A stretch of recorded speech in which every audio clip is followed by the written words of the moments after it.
What's up, everybody? Hey, beautiful people.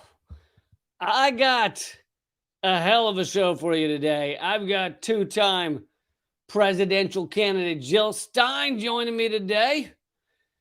Yes, indeed. And this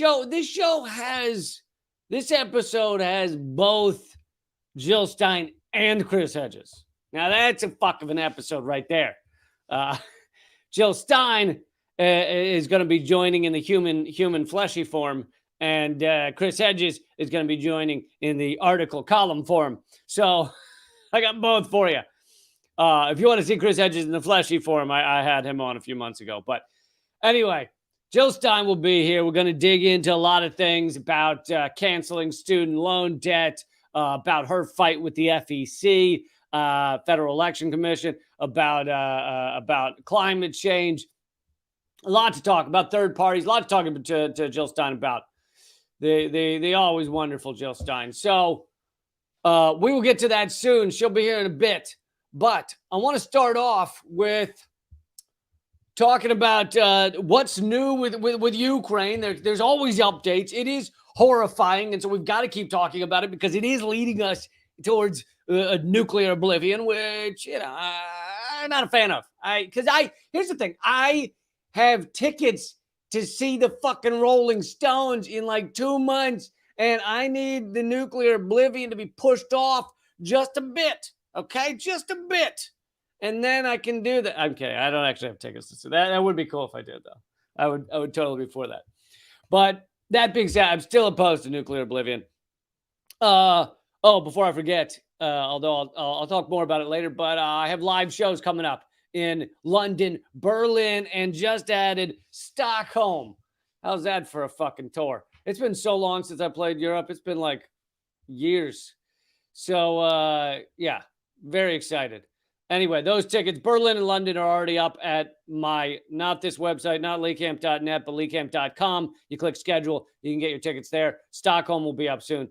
Anyway, let's get to what Chris Hedges wrote, and also it involved, he's talking about he'll mention some revelations that have just come out about how long we will be in Ukraine, in our proxy war in Ukraine. For those who don't think it's a proxy war, I've played the clip multiple times of former CIA head Leon Panetta saying, this is a proxy war. He said whether you want to call it that or not. And of course, he's not the only one. There's many others calling it a proxy war because it is. It is proxy war, and we want it to go on as long as possible, despite the fact that the sanctions are all boomeranging and smacking us in the face like pissing into the wind on the front of a boat. The piss is just spraying right on back into our face, and our government, the fucking U.S. government, is standing there going, yeah, this feels about right. This is everything's going as planned. They just keep pissing. At no point do they think maybe we should turn around, maybe go to the side of the boat, maybe hold off, cut off the stream for a minute. No, they're just sitting there, piss looping back, spraying in all of our faces, and they're going, I'm glad we came up with this plan. This is going swimmingly. Oh, by the way, please take a second to share this and click like and thumbs up and all those things. I really appreciate it. And if you want to join the free email list, text the word redacted to 33777 if you're in the United States. All right, so Chris Hedges, yesterday, his column, Ukraine and the politics of permanent war. He says, no one, including the most bullish supporters of Ukraine, expect the nation's war with Russia to end soon. The fighting has been reduced to artillery duels across hundreds of miles of front lines and creeping advances and retreats. Ukraine, like Afghanistan, will bleed for a very long time. And of course, who suffers the most in the middle of this? Innocent civilians. Whether you think Russia had to do this because NATO was just pushing on their border and and 15,000 Russians have been killed in the Donbass region over the past several years. Even if you're on that team or that belief system, still the ones who suffer the most from this are innocent civilians. And if you're in the other belief system that, oh no, it doesn't matter that U.S. is funding Nazis and putting missiles on Russia's border, still Russia is wrong to invade Ukraine. If you're on that side, still, you know who suffers the most? Fucking innocent civilians. And that's why I'm anti-war. I'm opposed to all this shit. And that's why I'm one of the most censored comedians in America. On August 24th, the Biden administration announced yet another massive military aid package to Ukraine worth nearly $3 billion. It will take, and here's I think the key point of this entire column. That aid package will take months and in some cases years for this military equipment to reach Ukraine.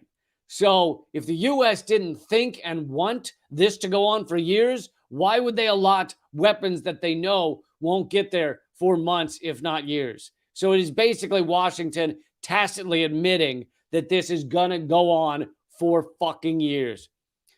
In another sign that Washington assumes the conflict will be a long war of attrition, is that it has just announced, and I didn't know about this, that it will give a name to the U.S. military assistance, quote unquote, mission in Ukraine and make it a separate command overseen by a 2 or 3 star general. So they're giving it a name like it's a U.S. mission.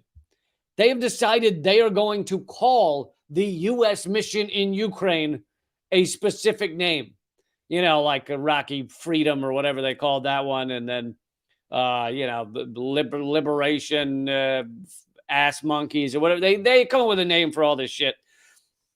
And so this is an admission by the U.S. government quietly that this is a U.S. mission. We all know it's a proxy war, but they're trying to keep it a little bit quiet. Not Leon Panetta, apparently. And so this is yet another admission that this is a U.S. proxy war, and also that this is going to go on for many months, likely years. Since August 2021, Biden has approved more than $8 billion in weapons transfers from existing stockpiles known as drawdowns to be shipped to Ukraine, which do not require congressional approval. Another key point, many of us, including myself, have been talking about the number of $1 billion of weapons that have been sent to Ukraine to be put into the hands of often Nazis in Ukraine. Not all Nazis, you know, some are just Nazi-ish, but many Nazis, many. I find that any Nazis is many Nazis. Any Nazis is just a few Nazis too much. Any number of Nazis, few Nazis too much. In my book, that's how that works. So, but this is a key point that many of us have been talking about, you know, this many $1 billion that Congress has approved to send weapons and aid to. Yeah, you know when they say aid, what they mean is grenade. Grenade. That's what whenever the U.S. Congress is sending aid to Ukraine, they just left off the GREN. They're just $40 million of grenade is going to Ukraine. Anyway, but that we are ignoring in that number of billions of dollars sent to Ukraine, all of us just about are ignoring the $8 billion of weapons that are just being transferred from like Afghanistan to Ukraine. So basically, as Biden said, you know, we're leaving Afghanistan. So he pulls out the troops, starts an economic war that's actually killing more people in Afghanistan than we were killing with bombs. Isn't that nice when our dollars kill more people than bombs? That makes you feel good, doesn't it? That gives you that warm, fuzzy feeling inside, doesn't it? Even when we're stopping having actual troops and bases in Afghanistan, we're taking those weapons, transferring to Ukraine, and that doesn't require congressional approval, as apparently our wars never require congressional approval anymore, right? Congress hasn't approved of a war since Vietnam. They just sit around and go, oh, that's interesting. We're at war with such and such a country. Fill in the blank. But so this is $8 billion just transferred from probably mostly Afghanistan to Ukraine. Here's Chris Hedges continuing. Including humanitarian assistance, replenishing depleting U.S. weapons stocks, and expanding U.S. troop presence in Europe, Congress has approved over $53.6 billion, $13.6 billion in March, and a further $1.1 billion in May since Russia's February 24th invasion. War takes precedence over the most serious existential threats we fight. They would rather put all this money into war, into death, into killing, into blowing up infrastructure, all of that, than they want to put it into health, into medical care, into our infrastructure at home. They'd rather spend it blowing up bridges in Ukraine that they claim are going to stop Russian forces than fixing bridges in the U.S., where we have 60,000 structurally deficient bridges. That's where that money just goes to bombs instead of bridges. And of course, environmental threats, climate crisis. Now, they're putting, we're spending 370 times as much on our military next year or starting this year than we are on the climate crisis. 370 times. The militarists who have waged permanent war costing trillions of dollars over the past 2 decades, have invested heavily in controlling the public narrative. The enemy, whether it be Saddam Hussein one year or Vladimir Putin another, is always the epitome of evil, right? The new Hitler. Each guy is the new Hitler. Saddam Hussein was the new Hitler, and Assad was the new Hitler, and Taliban figures or Al-Qaeda heads were the new Hitler, and now Putin is the new Hitler. And then Chris Hedges continues, those we support are always heroic defenders of liberty and democracy. We are bombing democracy into your fucking faces. Be ready for it. Anyone who questions the righteousness of the cause is accused of being an agent of foreign power and a traitor. And of course, Chris Hedges and I both know what that's like. We were both, until it was shut down by U.S. sanctions, both had TV shows at RT where I was at RT because guess what? They never fucking told me what to say. They never told me what to say, never told me what not to say. From day one, I said I was opposed to the invasion, even if I want to talk about what's causing the Russian invasion. And Chris Hedges did the same because Chris Hedges is also anti-war. So, that's where we stood. Doesn't matter. People still say, oh, no, if you speak about any of the reality of what's going on in this proxy war, then you're just Russian agent. Doesn't matter if you're opposed to the war. Doesn't matter if you're just speaking the reality. Doesn't matter. Well, truth is apparently pro-Russian is what they're saying. Because, you speak the truth, you're called pro-Russian. So I guess apparently truth is pro-Russian. I was unaware of that. I had no idea. To continue from Chris Hedges, in the face of this barrage, no dissent is permitted. And this is, I had missed this story somehow. Came out a few days ago. But let me see when was it kind of revealed? 8/10, so August 10th. Multipolarista and others were reporting on it. So I somehow missed this story. In the face of this barrage, no dissent is permitted. CBS News caved to pressure and retracted its own documentary, which charged that only 30% of arms shipped to Ukraine were making it to the front lines, with the rest siphoned off to the black market, a finding that was separately reported by U.S. journalist Lindsay Snell. CNN also acknowledged there is no oversight of weapons once they arrive in Ukraine. A few weeks ago, I played for you a hidden camera video of some of these U.S. missiles being sold in the back of a fucking, Volvo or some shit, the back of some station wagon.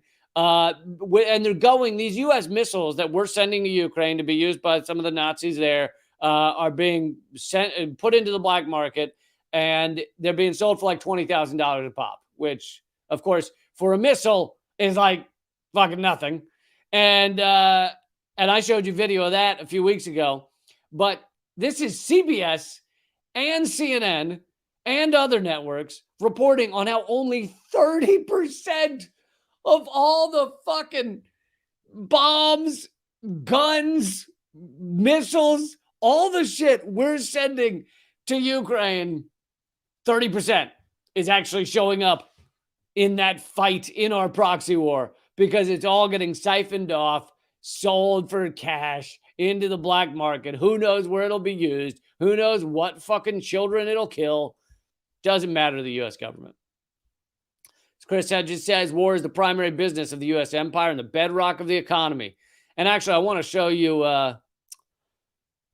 let's see, Multipolarista did a good article on CBS censoring their own documentary.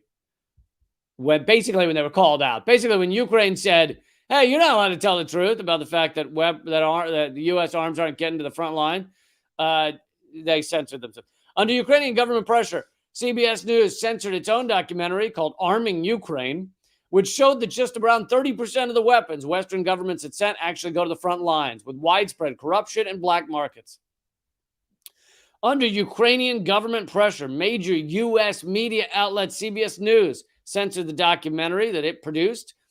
The report estimated that of the tens of billions of dollars worth of weapons that Western governments have sent to help Ukraine wage a proxy war against Russia, just around 30% have actually made it to the front lines. People involved in the Ukraine arms rat line tell, wouldn't it be great if that were one of the, instead of Newsline or Frontline or whatever, one of the CBS shows was called Ratline. I feel like that would be far more accurate. But anyway, people involved in the Ukraine arms rat line told CBS in the documentary that there was significant corruption. Yeah, big surprise considering Ukraine was one of the most corrupt countries before this invasion, proxy war, all of that. People involved in the arms rat line said that due to power lords and oligarchs, much of the military equipment was being siphoned off or sold on the black market in what was kind of a black hole. CBS News published these revelations on August 4th in a joint article and video titled, quote, "Why military aid to Ukraine doesn't always get to the front lines. Like 30% of it reaches its final destination." That was actually the headline. In the headline, they said 30% of it gets to the destination. The video was clearly thoroughly biased against Russia, which you wouldn't expect anything different from CBS, from a U.S.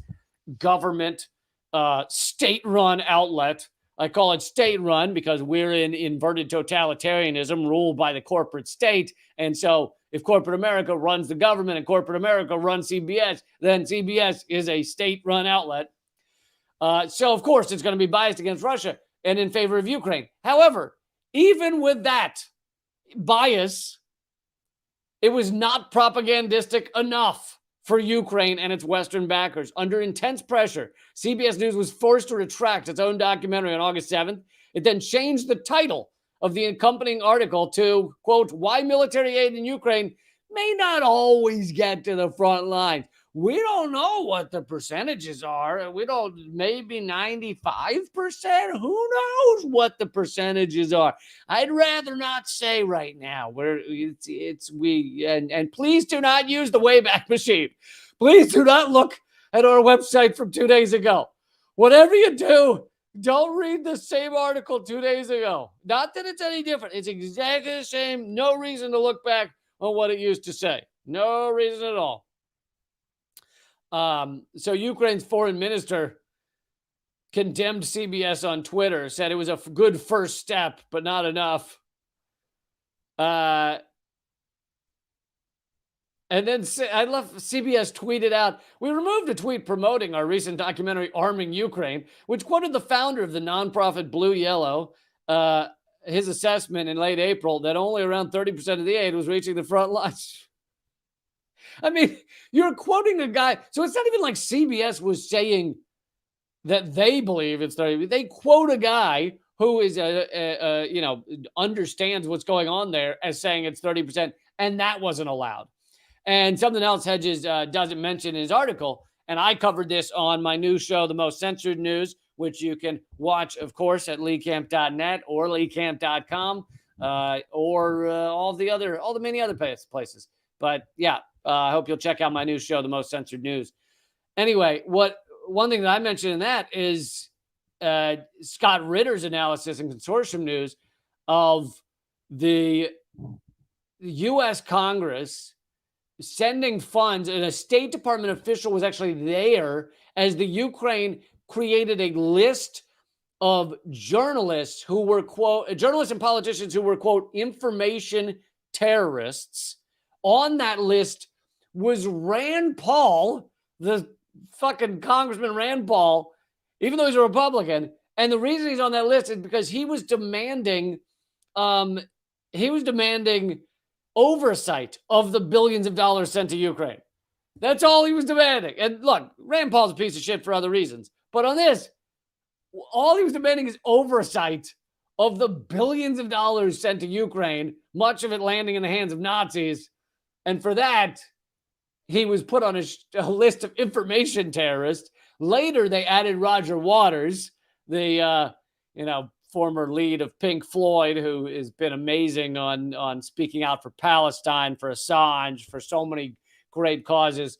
And I had him on Redacted Tonight a while back. But they added Roger Waters to the list of information terrorists. And this is a Ukrainian organization that the U.S. is helping fund and is overseeing. He's like stage managing. Like a member from the State Department was sitting in the audience when they were doing this quietly, going, excellent. I'm so proud of my little boy. Look, that's my little boy up there. You see what he's doing? Isn't that beautiful? Look what he's doing up there. Yeah. Love that kid. Love that kid. Look at him. Calling fucking U.S. congressmen info terrorists. And also, by the way, they later said they want to try and prosecute those people for war crimes as well. So maybe soon a U.S. funded and stage managed group in Ukraine, government committee or whatever in Ukraine, will try and prosecute a U.S. congressman for war crimes only for saying that he wants oversight of the money in Ukraine. I mean, it's fucking... Oh, God. It'd be a hilarious, like, fiction if it weren't so fucking terrifying. It'd be like a sci-fi, an awesome sci-fi novel where you're like, this is some dystopian shit, if it weren't reality. Let's see. I got one more story, and then I think Jill Stein should be arriving. So, let me make sure that was all I had in the Chris Hedges article. Yeah. So Chris Hedges' article is on Sheer Post. You can read that there. And Multipolarista is an outlet written mainly by Ben Norton. He does amazing work, and you can read all that stuff there. And pretty much all this stuff is also, if you want it all in one place, if you don't want to have to go to source after source after source, go to radindiemedia.com, RADINDIE media.com. It's free to go there. It's not a profit-seeking venture. I created it with Eleanor Goldfield. There's no sponsors, there's no ads. So check it out. All right, so here's another article from the UK, which speaks to how workers have new power, and it also has a connection to Ukraine, to our ridiculous, insane sanctions on Ukraine, on Russia, that are, blowing back in our faces. So this is from the Canary, another great outlet. Strikes across the UK as regulator lifts energy price cap by 80%. So this is saying that UK energy prices may skyrocket 80% because they've just removed the cap or increased it by 80%. And of course, energy costs are a really tough piece of the lives of so many in the UK and US. It doesn't, this is the type of thing that doesn't really impact the rich because their energy costs are a tiny little piece of their budget. They don't really give a fuck. But what it is a giant punch to the face, or who a giant punch to the face to, is the poor. And that's why they don't care to do this.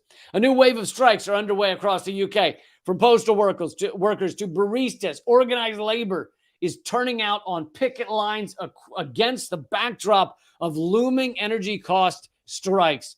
Workers across the UK are fighting back by withdrawing labor, sharing their experiences, and on one occasion, surfing around ports at high speed. I don't even know what that means. But, I mean, I guess you could surf at high speeds, but I don't think you could surf in a circle at high speeds. Oh, if you had if you're like kind of water skiing or waterboarding or something. It's not called waterboarding, is it? That's a form of torture. Yeah. So they probably weren't waterboarding around the ports. But so the strikes come as Don't Pay, the name, which is campaigning. So Don't Pay is an organization, is campaigning to encourage people to refuse to pay extortionate energy bills. Reported an 80% hike had been nodded through. I guess that must be a British expression. Nodded through. Had nodded through by regulator Ofgem. The hikes emphasize how important bottom-up resistance is right now, and a number of unions are taking action as we speak. Postal workers are striking as part of the Communication Workers Union over pay. Royal Mail bosses. I like that it's still called Royal Mail. You know, if there's one thing, look, I'm a fan of mail. I think we should fund our postal service. I still think mail is important, but royal, really? It's really royal? You know, 80% of your mail is like fucking ads for an HVAC or like some bullshit, or you know, you accidentally gave your address to that, or they got it off your credit card when you bought that sex swing at that store. So now you're getting the ads in the mail of various sex devices that you don't even understand how many people would be involved. Where's that strap go? I don't even know. Why are there that many buckles? You know, that kind of thing. You guys know how it is. We've all been there, right? And that's what mail is. It's still royal. Is that still royal? When it's just a dildo catalog, is it a royal dildo catalog because it came in the Royal Mail? Anyway, postal workers are striking as part of the Communication Workers Union over pay. Royal Mail bosses have been paying themselves massive bonuses, even as the cost of living crisis ramps up. You get the point, but energy costs, why are energy costs going up? Well, because the U.S. and our EU feudal states, allies, but let's be honest, feudal states, created a proxy war. I don't know if you're aware of this. They created a proxy war in Ukraine, and it's created fucking rippling effects. Russia has, so basically the U.S. could put all these sanctions on Russia. Russia responded by saying, hey, 40% of all energy, and I hate calling it energy, we should call it planetary death fluid, but 40% of all the planetary death fluid used by the EU and the UK, it comes from Russia. So Russia said, well, guess what? If you're going to sanction us, how about you pay for all your oil in rubles? Now, what this does is it makes the ruble more powerful. So Russia has actually gotten back most of what they lost from these sanctions, the price of the ruble and everything. And so these sanctions have just sprung back in our face. And as you guys know, for those of you who live in the United States, things are not getting better. Things are not looking good. And the U.S., the ruling class doesn't care, because the overall goal of the ruling class is to create this great splitting of the global economies and try and isolate Russia, isolate China, because the U.S. wants to continue to have hegemony around the world. So, they don't really give a shit if a lot of people suffer, especially a lot of poor people. So they're fine with that. And they're like, going great. So at the end of the day, they don't care if all the sanctions boomerang back in our faces. But that being said, all right, so I got through those. And by the way, folks, as you all know, as per usual, in about 10 minutes, the feed will continue on just rumble.com/Lee Camp, but it's free to watch there. There's no paywall or anything. So rumble.com/Lee Camp. That'll happen in like 10 minutes, just letting you know. So please join me over there. But all right, I would like to without further ado, and we'll be talking about some of the stuff I was just bringing up, but I want to bring in. I'd like to consider her a friend, but also two-time presidential candidate and amazing human being, Jill Stein. Really great to be with you, Lee. And as always, it's very empowering and inspirational to catch your dialogue, your monologue, which I just heard the last bit of. And we need you. We need you, and we need to hear you. And thank you for refusing to be silenced. I'm doing my best. I just have to keep starting new YouTube channels once a week. Is how it works. I know what you mean. But thank you for refusing to be silenced. I feel like there's many, especially in the mainstream media and on the Democratic establishment, who would love it if you would stop speaking out at some time.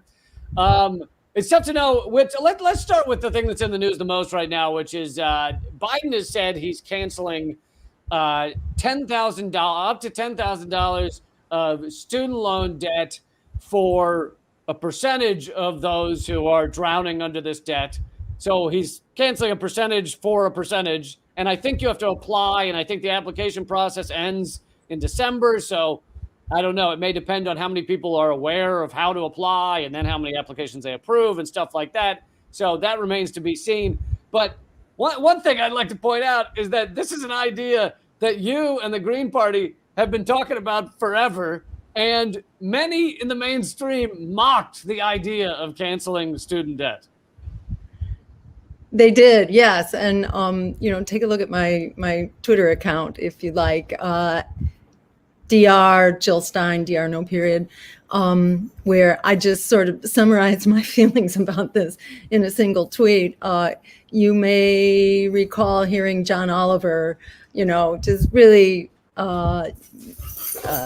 rip us to shreds. That is, student debtors, all 45 million of them, and myself for giving them a voice and elevating this issue to the level that it deserves, which is really, the headliner for a national dialogue. And I think we actually started calling for the end to student debt in my first campaign in 2012, and it was a big issue in 2016. And that's when John Oliver, inadvertently helped us elevate the issue by ridiculing us for that. And, what was the source of his ridicule? It's that he wanted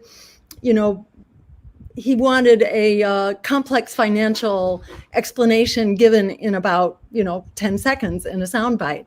And, it doesn't work that way. And, how has Joe Biden justified his $10,000 bailout? Well, he basically didn't talk about justifying it at all, not even like where his authority comes from to do this, which is a little shaky, in fact, and may wind up challenged and rejected by the Supreme Court. And, and he didn't talk about where the money would come from. But, do they ever talk about where the money comes from when they're, giving away $1 trillion a year, essentially, to military contractors, or to the health insurance industry, or the fossil fuel magnates, who just got us into even deeper trouble with their deceptive so-called climate bill, the Inflation Reduction Act. This is a joke, and I think it's certainly come back to bite John Oliver. And I'm just waiting for him now to start ridiculing Joe Biden for failing to provide a detailed economic explanation in 10 seconds. What a joke. Yeah, I'm just defending I remember when that happened, and I used to know John Oliver in New York a little bit. I was maybe on 3 shows with him or something, live stand-up shows. And very funny guy, very nice the couple of times I met him. But when I saw some of the things he was doing on his show, it slowly became, trashing you, trashing Maduro and Venezuela, and just whole long anti-China segments. And it just started to sound more and more of like State Department talking points. But so, yeah, it was sad to see him make that transition. And you certainly didn't deserve that bullshit when it was happening. But, and something else I think in Joe Biden canceling, let's assume it goes through. Let's assume he does it, even giving that the benefit of the doubt, is that he's largely responsible for a lot of this massive loan debt balloon that is over everyone's head. He is the one who put forward the bill that made it so that people couldn't get out from under this debt in the first place. Exactly. I mean, he spent, 50 years essentially serving the financial services industry. And then he got really pressured. And it's a tribute to the student debtors and their movement and their refusal to be silenced. He got really pressured and cornered into doing something, and what he's done is good. It's a good start, but it's really a Band-Aid on a gaping wound. And we'll be right back here in a couple of years because he backed away from his, all of his promises, basically, except the promise to Wall Street that nothing would change. But he certainly backed away from the promise to make community college free, and to do something about the cost of higher education. And he's not doing that at all. So this is a very partial and temporary solution. It's helpful, and maybe 1 out of every 3 students in debt is going to have their debt erased. And it's some of the most vulnerable people who actually didn't get their degrees. And so they have really no hope of climbing out of this debt trap. So it's a good thing, but let's give credit where it's due, and that's to the movement. And the movement needs to keep it up and really get a real solution. Yeah, I was speaking of the movement, you ran twice, and they still to this day, the liberals and the Democrats love to bring up your name and say, oh, Jill Stein ruined it for us and stuff like that. Which is laughable on so many levels, not to mention that the people who voted for you, most of them were not going to vote for Hillary Clinton anyway, but if you weren't in the race. But do you feel like what you achieved and perhaps what outside forces like third parties often achieve, even if they're not in Congress or in the presidency, is that with enough action, with enough protest, with enough activism, these ideas become pretty mainstream? I mean, now canceling student debt is a mainstream discussion. Even if Joe Biden didn't go through with it, it is a mainstream debate when it was never talked about before several years ago. And, the Green New Deal, even though the Democrats have cut out some of the most important parts, is now a mainstream discussion. To you, does that feel like some partial victory? Oh, yeah. I mean, I think it's really important for us to define the goals and the victory, and I think it's a victory simply to fight. It's a victory to refuse to be silenced. And if we surrender on those counts, then it's absolutely hopeless. Then our trajectory to doomsday, is only going to accelerate, which it's doing, but if there's any hope of correcting this, it's by mobilizing the forces of democracy and actually giving people choices. And, we put many issues on the table, many solutions on the table, not to mention student debt, free public higher education, the Green New Deal, reparations for enslavement and the criminal institution of slavery.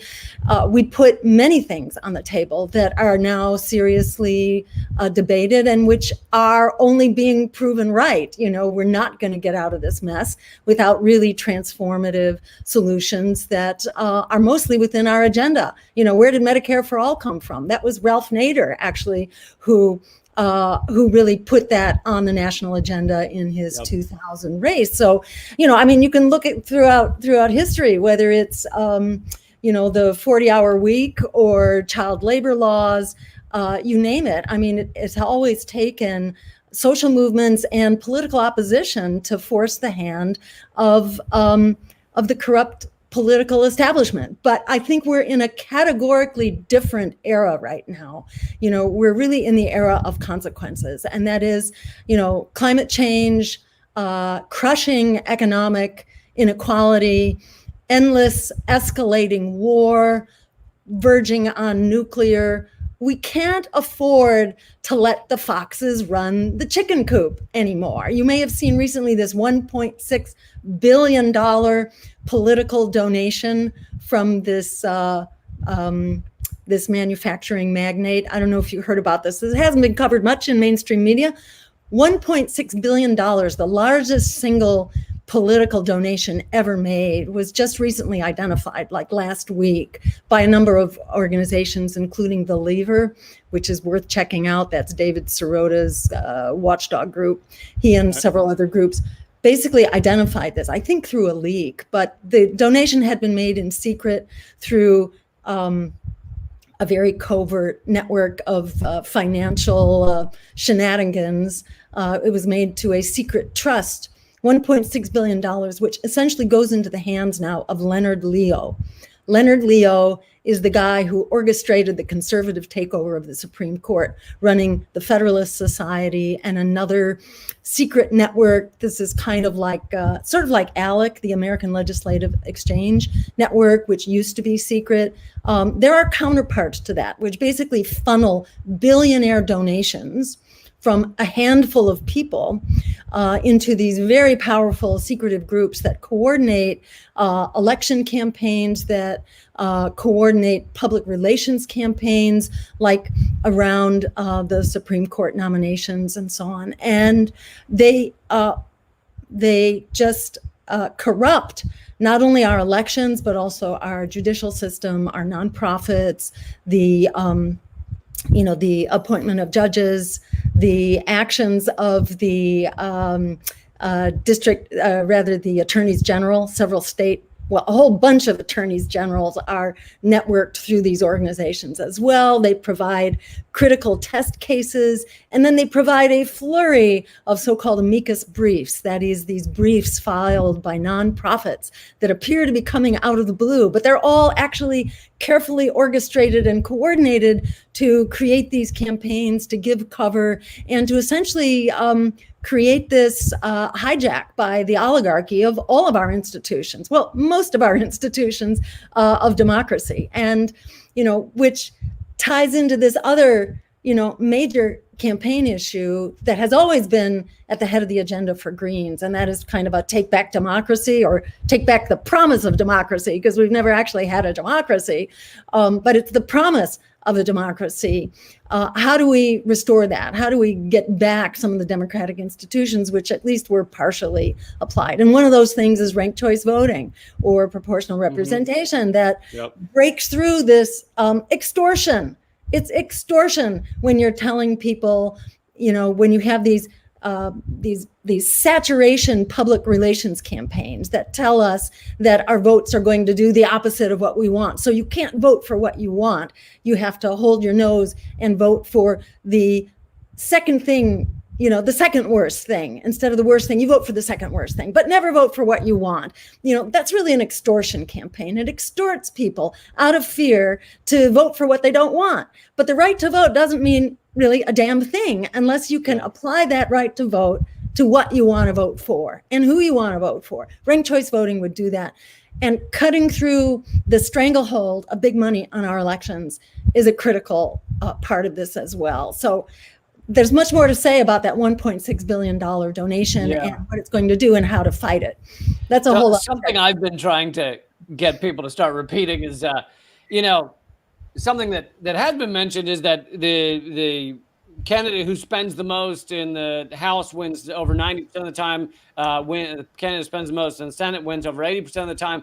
And for some reason, it occurred to me, I was like, oh, but you know what else? Is the candidate who spends either the first or second most wins 100% of the time. So you have a situation where only the candidates with millions upon millions of dollars ever win in the United States government, federal government. So I wanted to, on this same topic, what do you think of the strength of third parties right now as compared to 20 or 30 years ago? I know that the system keeps putting more and more roadblocks in. You, of course, know how tough it is to even get your name on the ballot. Is just an endless fight. Matthew Ho is running as a Green in North Carolina, and he got enough signatures, and then 3 Democrats on the committee in the legislature just said, oh, yeah, we think these are might be fraudulent, so we're just throwing out all the signatures. And they tried to bar him from being on the ballot. He took it to court. Now I believe he's on the ballot, but, they just threw them out. So Yeah. Can you talk a little about the state of third parties actually being on the ballot and being a force? Well, the saying is, I think this is attributed to Gandhi from India. First they ignore you, and then they laugh at you, and then they fight you, and then you win. And I think the empire is kind of quaking in its boots because it knows that its days are numbered. That's for all kinds of reasons. But take a look at Jeffrey Sachs's appearance on Democracy Now! Yesterday, where Democracy Now! Actually allowed an eloquent opponent of the U.S. empire to actually say his stuff, which is remarkable. Or listen to Noam Chomsky, who was featured on Katie